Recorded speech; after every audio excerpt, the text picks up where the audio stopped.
Apa hukum membaca surah Yasin 3 kali dan sholat nisfu Sya'ban? Lalu apa keistimewaan malam nisfu Sya'ban dan tuntunan apa yang disunnahkan? Ini banyak muslimin memang yang menyalahgunakan ya, dalil-dalil. Jadi mereka tidak memilah mana dalil yang sahih dan mana dalil yang lemah, apalagi hadis-hadis yang palsu. Hadis yang menjelaskan tentang masalah adanya sholat di nisfu Sya'ban, sholat secara khusus namanya sholat nisfu Sya'ban itu tidak ada. Hadis yang palsu, maudhu' itu. Yang ada memang adalah fadilah mengerjakan sholat malam di nisfu Sya'ban, sholat tahajudnya. Sholat tahajud seperti biasa, tapi khusus malam nisfu Sya'ban punya fadilah. Karena disebutkan dalam sebuah riwayat yang sahih bahwasanya Aisyah radhiyallahu anha pernah mendapatkan giliran nginapnya Nabi SAW di rumahnya. Terbangun tengah malam, dia melihat Nabi SAW tidak ada di sebelahnya. Maka Aisyah radhiyallahu anha terbawa rasa cemburu. Dia memakai bajunya kemudian mengelilingi rumah-rumah Nabi yang lain, ya, istri Nabi yang lain, takut Nabi ada di sana gitu. Diketukin satu-satu, ternyata nggak ada. Lalu Aisyah tergopoh-gopoh pergi ke masjid mendapatkan Nabi SAW sedang sholat. Begitu Nabi SAW lihat Aisyah lagi ngos-ngosan jalan gitu kan, kena buru-buru, kata Nabi SAW, wahai Aisyah, kau cemburu lagi? Ini adalah malam nisfu Sya'ban. Artinya saya sholat malam ini karena ini adalah nisfu Sya'ban. Ini hadis yang sahih, gitu kan? Dan memang dianjurkan oleh para ulama, mereka mendirikan sholat malam di malam nisfu Sya'ban itu sholat tahajudnya. Tidak ada malam khusus, tidak ada sholat khusus namanya malam nisfu Sya'ban. Di siang harinya dianjurkan seseorang berpuasa, karena Nabi SAW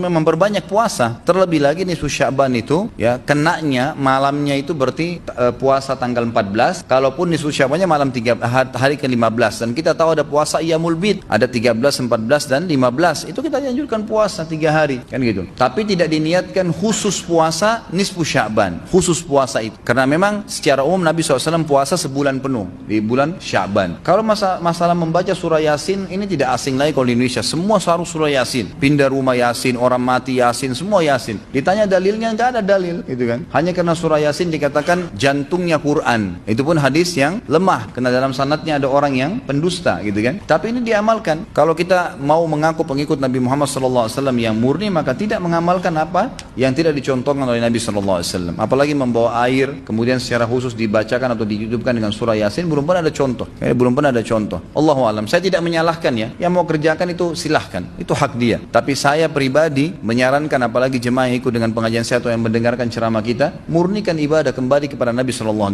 Nabi SAW tidak menghembuskan nafas terakhir kecuali sudah mengajarkan semua yang kita butuhkan. Jadi tidak perlu ditambah. Kalau kita tambah seperti kita sedang mengatakan, maaf Rasulullah, saya lebih faham daripada anda. Nabi nggak pernah baca Yasin 3 kali di malam nisfu Sya'ban. Nggak apa-apa kan, bagus. Loh, Nabi mu nggak pernah lakukan. Nabi yang nerima dari langit wahyu nggak pernah lakukan, nggak apa-apa. Berarti sama saja anda bilang, maaf Rasulullah, saya lebih ngerti. Ini keliru, nggak boleh.